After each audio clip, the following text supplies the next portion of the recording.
Welcome to the Irish NFL show. I'm Conor Brophy, joined by Brian O'Leary and Shane Brennan. Our radio road coverage here from Super Bowl 60. Took 10 years off it there for a second. Brought to you in association with Dooms and Drams. Met David Hayes this morning. First time we've met him in the flesh. It was great to see him. We were in Mel's Diner this morning. I had a burrito bomb for breakfast. Now fighting fit and healthy and almost adjusted to the time. Brian, yourself arrived late last night, Irish time, in the middle of the day, San Francisco. We went to the media party last night. So there's a big gathering for all the assembled media at Super Bowl 60, about 25 minutes north of where we are, which is in the Moscone Center in San Francisco, where Shane and Ben and Craig have been broadcasting all week and flying the flag for the Irish NFL show. We went out to Electronic Arts in Redwood Studios. Craig smiling away behind the camera because he arrived there and the party was great. It's really cool. There's a lot of really nice stuff set up inside.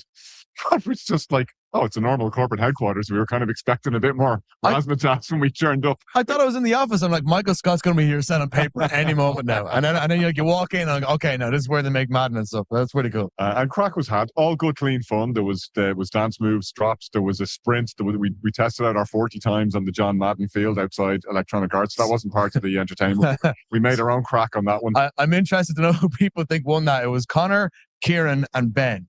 Right, one of them smoked the other two, and I'm not giving it a suggestion as to who did it. Who? Let's just spare people's modesty here and not say who won that one. Walking away with an injury nearly. Bright McFadden, who was over in Dublin with us in the Arlington Hotel. Shout out to the Arlington, big weekend, big Super Bowl party there on Sunday night. Yeah, he was delighted to see us. He was thrilled. I don't know who's more excited, him or us. So he was really. He was delighted. We brought the party. It was great crack. There was singing. There was Flight of the Conchords. Poor Uber driver on the way home got a full blast of "It's business. It's business time." Kieran O'Donovan has a lovely voice, very like Celine Dion. Connor, it's 5 o'clock at home. It's 9 a.m. here. The karaoke's off. Turn off the karaoke. Listen, it's karaoke time somewhere. You know, it's unusual to see the week itself in terms of the game. Because last year when we were there, the hype around the Eagles playing the Chiefs was huge. I know it was like 2 of the last 3 years. It feels a little bit, I wouldn't say low-key, but like Shane obviously been here more in the week. What do you talk about how it is compared to last year? First of all, welcome, by the way. I'm glad that somebody else is fully sitting in the host chair. I've been kicked further down the hill here. But it's interesting you're saying... Chris Collinswood, you just slid over. Don't slide in. This guy Mahomes, right? Actually, I can't talk about Mahomes this time. What's interesting is the fact that, look, I was saying last year, there's so much hype and noise around everything. A lot of Eagles fans coming into the city pretty early. Yeah. You actually haven't seen many Seahawks or Patriots fans land yet. You know, normally Thursday is kind of the big day when the celebrities and the fans kind of start coming in. But even last year, the Eagles fans were trickling in early. At the media party on Monday night, there was a good few Seahawks fans, very, very few Patriots fans, but most of them were just people from the Bay who were just booing the Seahawks out of it like consistently. When the Seahawks got onto the stage, they were just boos and boos and boos in a way that actually wasn't the case for the Patriots. But yeah, this seems like very low key. It's almost like last year was sort of great Hollywood ending. You know, the Chiefs going for the 3 in a row, 2 rivals who've already met in a Super Bowl 2 years previously. This year's 2 teams who probably didn't expect to be there and feel happy to be there, but also content in knowing that they're facing against a significant opponent. So the level of electricity is different so far. I can't recall the last time. Doesn't jump out. Some of them probably pull it in now. Where a Super Bowl's been played in a stadium of a team who really dislikes the team coming in, representing the NFC or the AFC in a Super Bowl.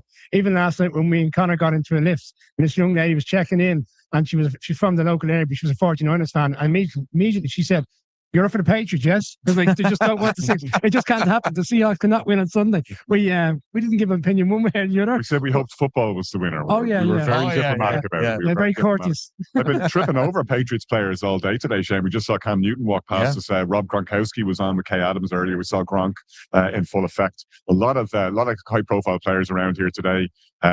Justin Jefferson is here. Jamar Chase, T. Higgins. It's receiver central today. You can't move without bumping over. Potential future Hall of Fame wide receivers. It's very exciting in the area today. It's really starting to ramp up. Only going to get even busier. Thursday, by the previous years in which we're here, really is the day where, as I said, the fans are coming into town, celebrities are coming into town, other NFL players have commitments. They're all here, and tomorrow's going to be hope on a Thursday in particular. It's going to be an exciting day tomorrow as well. Craig's going around wrestler spotting. We saw Seth Rollins earlier. CM Punk is in the house as well. Also, a few names on that list I never heard of. Yeah, Your pop culture game is weak. If it's not Father Ted or the In-Betweeners, you're he turned around lost. and was like, "Is that Daft Punk? Is it?" But what's interesting? I don't even know my original point was. What's You're going to interesting? sing some Daft Punk. No, well, I'd sing Daft Punk. I don't have a synthesizer. Funny. What do you think is underneath this desk? Is it like about a 1,000 track or anything? What's interesting though is the fact that with the Pro Bowl being here, it has brought a different complexion in the early part of the week. I remember last year, the early part of the week was even more low key than it was here in terms of the names of people you're around. It was kind of Drew Brees, and that was kind of it going around because obviously he's a New Orleans Saints legend, and it was in New Orleans. You've had obviously obviously Jerry Rice and Steve Young was coaching the Pro Bowlers. Got a chance to see Steve Young yesterday. Again, the amount of these people who are taller in real life that I didn't realize. Joe Flacco is stupidly tall. I had a chance to speak to him. I'm like, hi Joe. Let us talk about this. He's ridiculous. But could have told you that. We seen him in London firsthand, warming up there on the sideline this season. Back when he's in and he walked Browns. by me and Kieran went, "My God." So how much taller than me and Craig is he? So we have three height levels on the Irish NFL show. It's difficult to tell because we're sitting down. But, we were actually walking in our 3 levels. There was Connor and Craig up front. Then there was Brian and Kieran, and at the back there was me and Ben. It's just a little, the little elves sort of trailing in the back. 2 hobbits. Yeah, exactly. But Ben is the scatterbo. That's who he is. He's the scatterbo. He's the crazy one. Yeah, where is he? Comes in. But yeah, like when I was, and the thing is, like when you had to get up to him, you had to get so close. So the angle of the phone was literally like 45 degrees looking up. I'd say he's a good like half a head length taller than you are, if that's a measurement. It was interesting what he said, and the point that you made yesterday. I know he said it unfortunately off camera in the end, but it was interesting to get a very honest take on the international games, because we always suspect that is how players feel. And the Melbourne game, we'll have Dan Orlovsky on from ESPN. He's going to be joining us live at just a couple of minutes' time. And want to get his take on it as well, because the Melbourne game is really where a lot of this stuff is going to come into focus. Like, that is going to bake people's noodles doing that trip over and back and having to pick up the schedule. Even if you're on a bye week, like, that is a long way to go through a lot of time zones to play one game of football. But it's the thing. Imagine like week 1, they're assuming that week 1 is going to be the time when they're playing that game. Because week 1 is when they play the Brazil game. Sense. But imagine what would have happened if the Rams had won the Super Bowl. Yeah, they're the ones that are hosting that game. They've already committed to that. They committed to that last year. But the Super Bowl winner always plays on the Thursday night.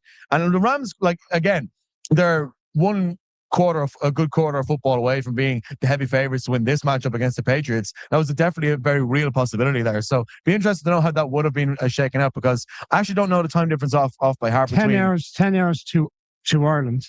Yeah, from Melbourne, when the game's going to be played in potentially September. That's the time. Because so you're not another 5 back on Eastern time. Yeah, it's 50. Yeah, it's like it's Saturday when it's going to be Friday a or something like Sunday that. lunchtime, Saturday night game, late Saturday night game for us. Obviously, the prime time on a Saturday. I'll show another one in there on this particular game. I know the Melbourne situation. They're suggesting that both teams will take a bye afterwards, and rightly so. They're going to make that long trip back. But if they don't get to have the game in week 1, allow for them to get out well and prepare in advance.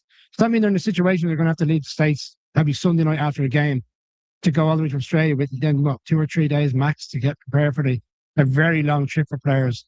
And then obviously the surroundings being very different. Yeah. But this is the thing about NFL International, right? We've gone past the experimental stage when it comes to these international games. Now, very experimental now. They've gone trans-Pacific for the first time with this Australian match. But I mean, Robert Kraft is openly talking about the fact that his belief that the league should be going up to 18 game seasons, 16 international games.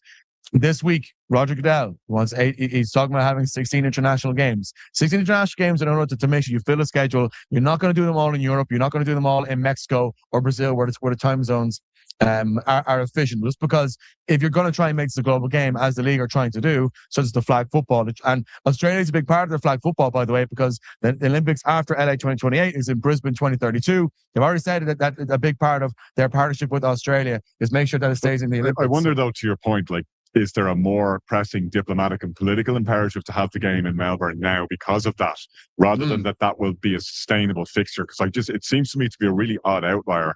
Totally take your point. If you're going to make it a global game, it has to be global and you have to hit all the continents. But you look at what they did last year, and with the Vikings playing in 2 European cities in 2 weeks, that seems to me to be the more logical progression. Now they're kind of seeding that idea that you can base a team in Europe maybe for 2 or 3 weeks and fill in the map around Europe. We know obviously Paris going to be added to the list this year. And then you got Paris, you got France, Spain, Germany, Ireland, the UK, all in the mix. Italy, probably an obvious one. You can see a Rome game happening very soon. Yeah. And you can get from the road they're on right now, to your point, to the 16th game for a team being an international game, and every team playing an international game. And then, and Kieran Boyle had made this point in our WhatsApp group the other week, I think it's nailed on. They pushed the Super Bowl out another week because next weekend is a bank holiday weekend. Yeah. So you'd be playing Super Bowl Sunday, and then you have the bank holiday Monday. Like, that has NFL takeover written all over. I throw two things on that. One, there's been a suggestion, Tim speak to someone last night, that the Saints may do a similar circumstance to what the Vikings did, which is Paris home game, road game in London, to be confirmed. And the other piece, it's already escaped my mind. I thought there was a potential they might do a road game in Germany against the Lions, perhaps. But we're kind of basing this off rumors. There's nothing official put down for a lot of these things. But I mean, if we just take it back to this rumor and speculation, those are forms of evidence. I said to Kieran Boyle the other day, because it was also suggested, he's talking about that public holiday here, bank holiday being the weekend of the Super Bowl. Well, the weekend prior to that, when the college season tends to start, that's Labor Day weekend. So there was even a conversation, Super Bowl will remain as is, but week one would be that earlier Sunday, and that also is a bank holiday weekend. The only I do want to mention before Dan Orlovsky comes in, it's just the importance of these international games. And look, we are a very big fan of international games, particularly in Europe, because of course it is in our backyard. I think it is a sport. It is American football. It is definitely having a more international flavor. We want to see more of it happening. The other leagues are following suit when it comes to baseball, playing more in Japan, NBA playing across Europe as well. But at what point is it going too far that you end up leaving yourself exposed to reaction and resistance from the American fan base that actually makes these things less possible and less popular? Because we saw, for example, when a league tried to bring a game over to the United States, how unpopular it was with the Spanish football fans meant that they just didn't do it. But now, at the moment, I just don't want to get to a point where you push the boat out so far that NFL fans in America are like, lads, we need to calm this down. I think we need to remember also that fan bases, college football is totally different, but fan bases in the US, outside of the hardcore Packers, Bears, Giants that have been there and always been there, they're used to teams, franchises moving from state to state, forward and back, going overnight, as famously was the case with the Baltimore Colts back in the day.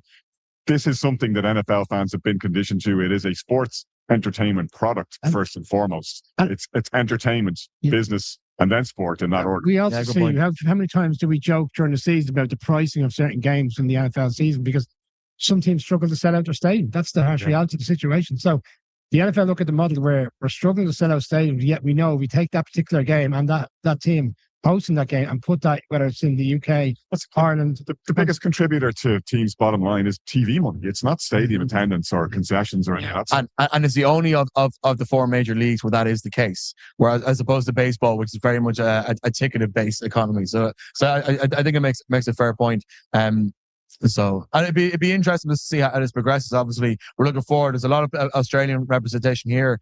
We're getting the free Australian coffee. I didn't know Australia was famous for its coffee, so we're learning new things as well. And I know we, of course, there's 100,000 Irish people in Australia, so I know plenty of you will be looking forward to that game as well. It'll be interesting to know how logistically that's going to work, and whether it could end up being a great success. As much as a lot of the players are saying that they're expressing their concern over the logistics and how things are working. Be interested who the road team is for that game. Don't know yet. We only know it's the Rams. I'm telling you, I know the Chiefs are definitely keen to play an international game this year. Now, that's not necessarily saying that they're going to do so against the Rams, but they are on the schedule to play a road game against the Rams. Now, I've actually heard 3 different countries this week. I'm trying to get a sense as to where the Chiefs might end up playing this year, but they're definitely keen on playing another international game. But I would not be surprised, because if you think about it, the Melbourne Cricket Ground is a 100,000 seater stadium. Anybody who's watching it during the Lions tour, it's a behemoth of a field.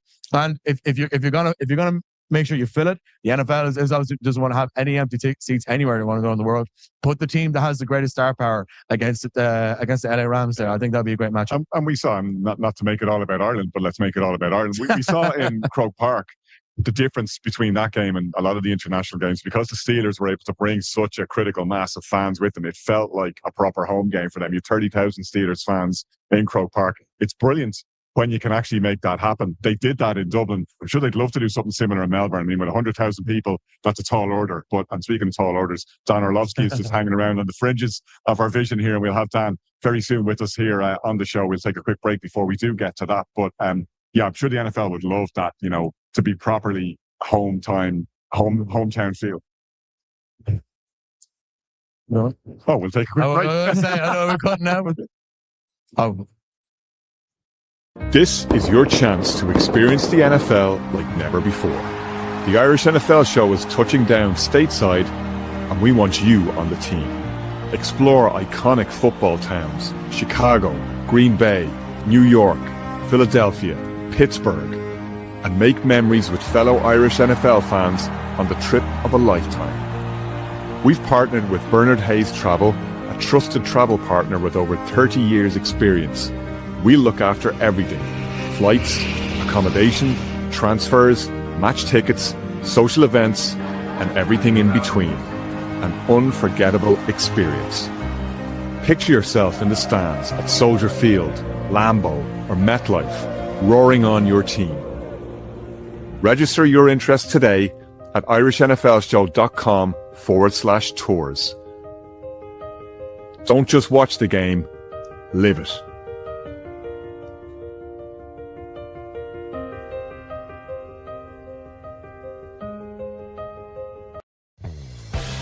You know great odds, you're in control, you always bet responsibly, and you're not afraid to choose alternatives. That's why you bet with QuinnBet. Build your own unique football bets with Create a Bet. Winning team, first goal scorer, number of goals, the possibilities are endless. And with a 4-star Trustpilot customer service rating, why not give QuinnBet a shot? QuinnBet, we bet you love it.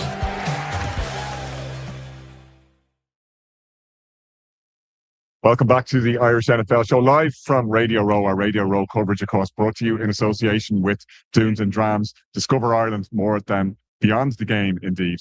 We're joined, as you can probably see, by Dan Orlovsky, ESPN analyst and former NFL quarterback. Dan, pleasure to have you on the show. Great to be with you guys. Thank you. Thank you for having me. How's your week been? We've just started talking to you about what the experience has been like. It seems like it's been, for most people, a really positive one yet again. Yeah, the Super Bowl week's always fun. There's so many people in the same location, so you see so many different people that maybe you don't get to see as much as you like. You're obviously talking football and Super Bowl and all these different perspectives and questions and whatnot. San Francisco's been great so far, so it's a good start. You're getting stopped by people left and right, even as you're on your way over here. Tell us the wisdom of the streets. What are you hearing? What's the best question you've had? What's the best point that somebody has stopped you with so far? I guess the most common question I've gotten so far is, how does New England win the game? Right. You know, which is interesting because it's the Super Bowl and you got a team that's very good in New England. And it seems like, and I understand there's a lot of thought that it's going to be Seattle's game to lose type of thing. And that's probably the coaching. Do you guys think that's a little harsh? No, I get it. I still think that, and I don't think it's harsh to go, New England is ahead of schedule. You know, it's a reality. And there was moments this season where the strength of schedule and the opponents that they played and some of the injuries, guys hadn't played together on a consistent basis. And then, you know, they haven't faced a gauntlet from an offensive perspective of teams that they've gone against in the playoffs. So I don't know if it's harsh, but there's a greater appreciation for Seattle's journey. Seattle had to go through some teams in San Francisco and LA that you go, yeah, we watched them play. So I don't think it's unfair to say Seattle's kind of where people expected or thought they could. New England certainly has been the surprise. I do find that interesting, and I'd love to tease that out with you a little bit more, Dan, because we know it's in New England's DNA that this team knows what it takes to win championships. Mike Vrabel sure as hell knows what it takes to win championships. Josh McDaniels knows what it takes. If there's a team that I expect to have the right plan for a Super Bowl and to have their guys right for the big day, it is the Patriots, right? Yeah, yes, but you're looking at it through and I get it, the glasses of that 20-year run. There's only 2 coaches in the history of the NFL that have gone to a team that had 4 or less wins the year before and taken that team to the Super Bowl within 2 years.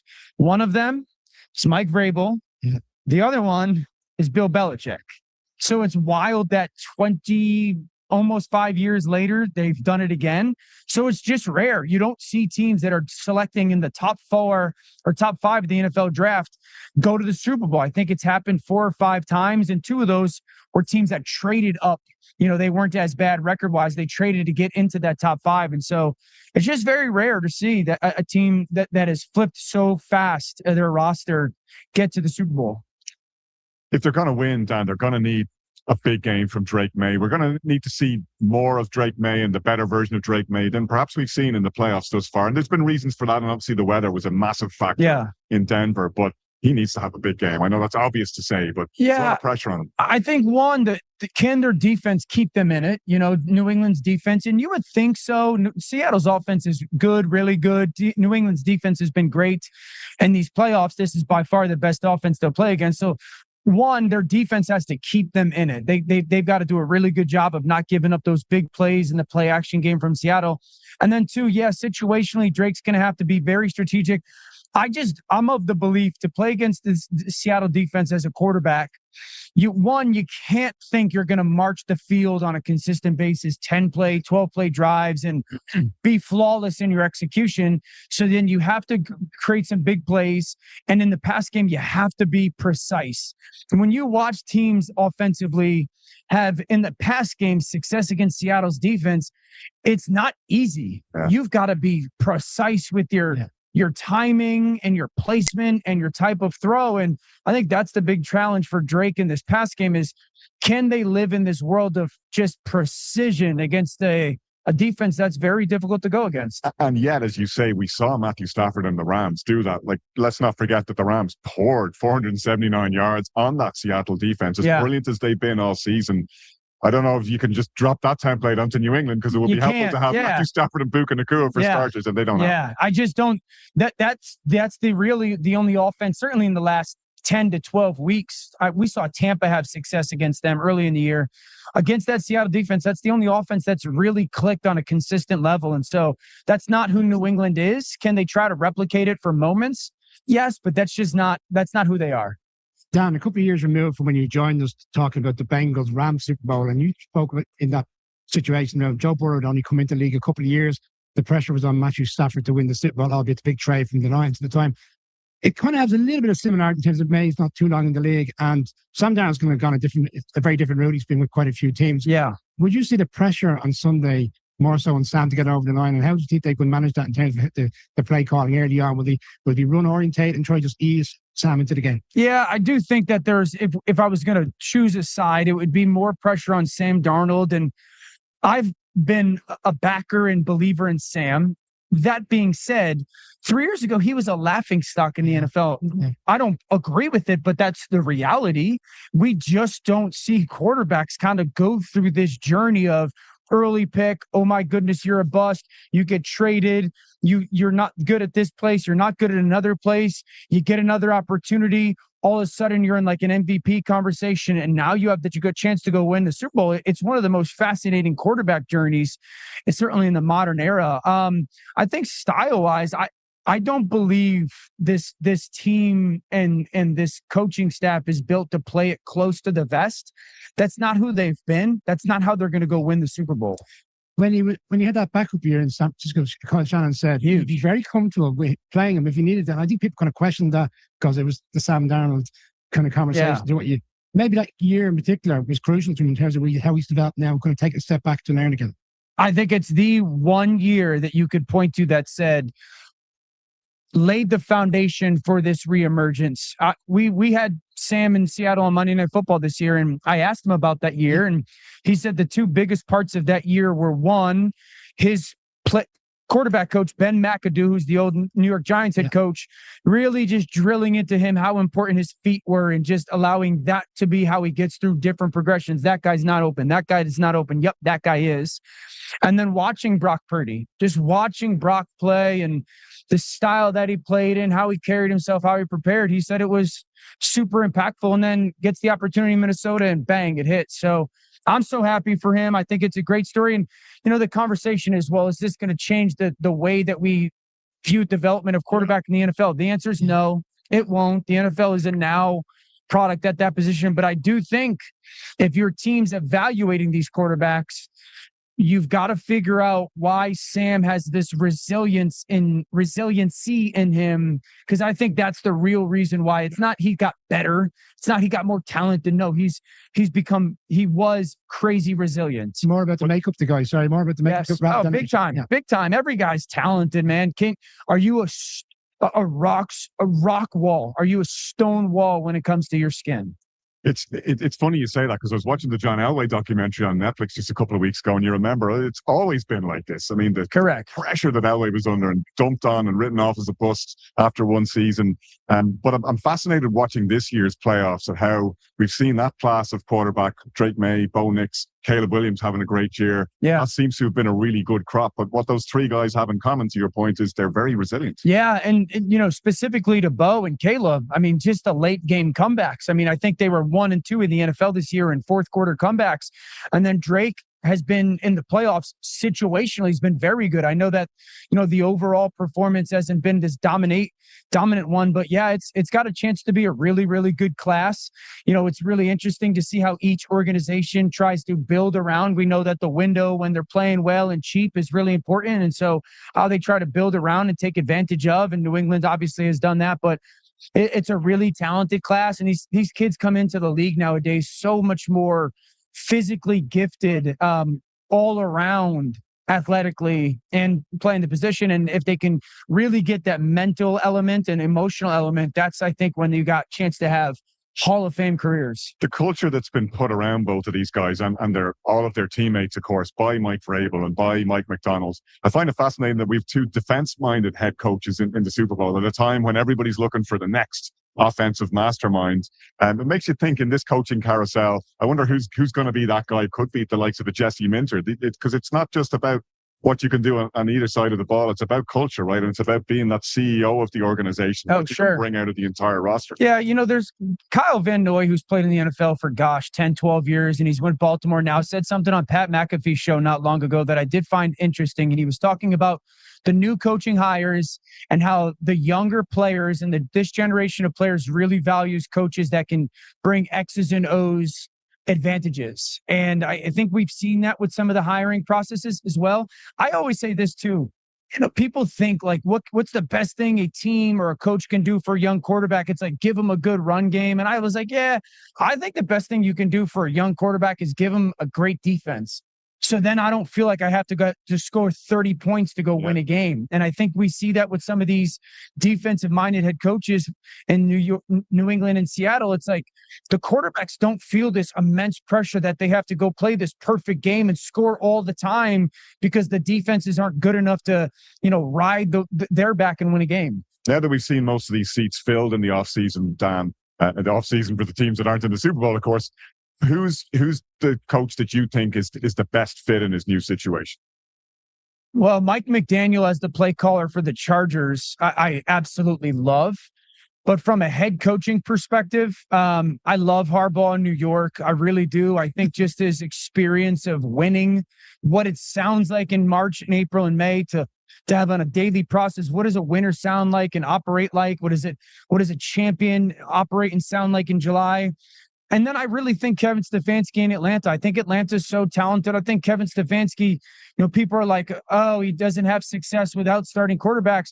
Dude won a lot of games in Cleveland, and not many people have done that. And I think Atlanta's got a lot of young talent. Dan, as a Giants fan, you're saying everything I want to hear. I had a Browns fan text me yesterday because I made him aware you were coming on. He said, will you grill Dan on the hiring process within the Browns and how he goes from one situation where it looks like they've evaluated and they've selected the right person internally only to flip it and go externally with Todd Monken? Was it a case that Todd Monken just seems like the right guy at the right time, or do you think it's one of those unusual things, in the manner how it's played out? Yeah, I think Cleveland's a very unique situation right now because there's a giant question mark at the quarterback room and still a financial investment into it. 2, this is a team that's got a lot of young defensive talented players, but the offense has really held it back. And so did you want to go with a defensive guy, Jim Schwartz and whatnot? The defense hasn't been the issue. So are you trying to find a guy that you think can get the offense to play better to kind of complement that young defense? And then this isn't a very talented offense that's got, a plethora of weapons. And so I do think it was a little bit of a trying to fit a round peg into a square hole type of thing, where you're trying to get the coach that might allow you to play better offense, but there's a lot of openings this Also year. knows the division very well. Yeah, so I think a lot of people are rooting for Cleveland to figure it out, and we'll see. Monken's had a lot of success. Dan, like any great coach, we pride ourselves on our clock management, and our time with you is up. Thank you so much for spending it with us here. I know you got a lot of calls on your time while you're here at Radio Row. Enjoy the rest of the week. I hope we all enjoy a great game on Sunday. Pleasure to have you with us on the Irish. Good to be with you guys. Thank you.